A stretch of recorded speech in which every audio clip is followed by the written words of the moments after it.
मित्रों, पिछले भाग में हमने सुना कि कैसे कैकेयी के वचनों के कारण श्री राम, सीता और लक्ष्मण वनवास चले गए और उसी वज्राघात को सह न पाने के कारण महाराज दशरथ का निधन हो गया। आज हम आगे की कथा सुनेंगे।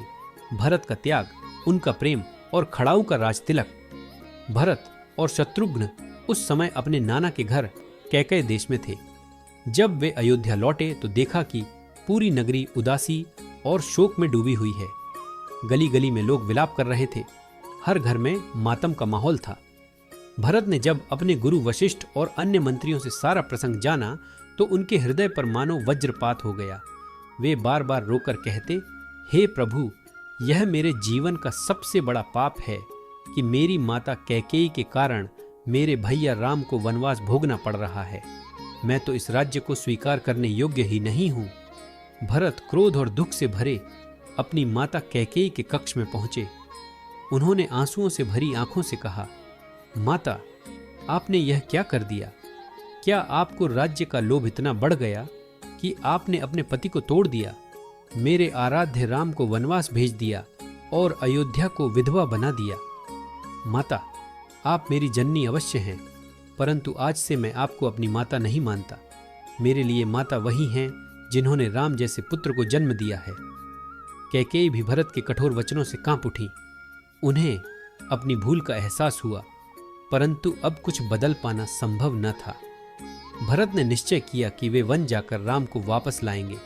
उन्होंने गुरु वशिष्ठ, ऋषियों, अयोध्या के नागरिकों और अपनी विशाल सेना के साथ चित्रकूट की ओर प्रस्थान किया। पूरा नगर उनके पीछे पीछे चल पड़ा।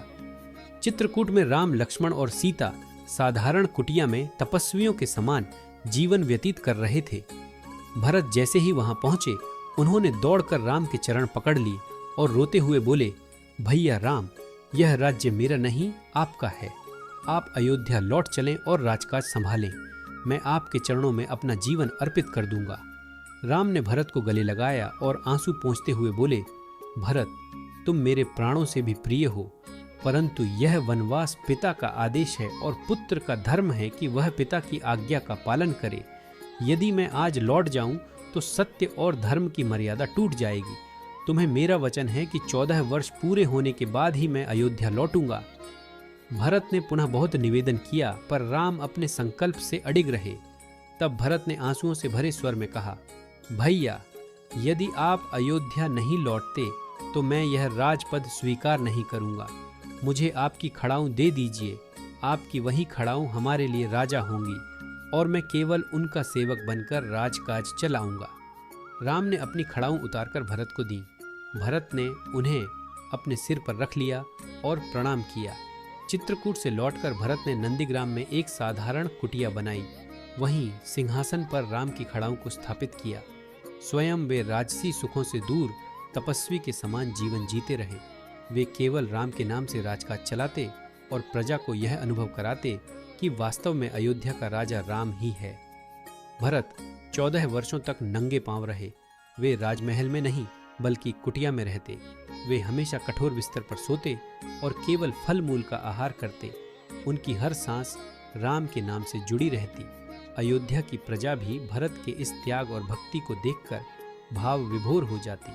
लोग कहते, सच्चे भाई और सच्चे सेवक का स्वरूप देखना है तो भरत को देखो। मित्रों, इस प्रसंग से हमें यह शिक्षा मिलती है कि प्रेम और भक्ति केवल शब्दों से नहीं बल्कि त्याग और समर्पण से सिद्ध होती है।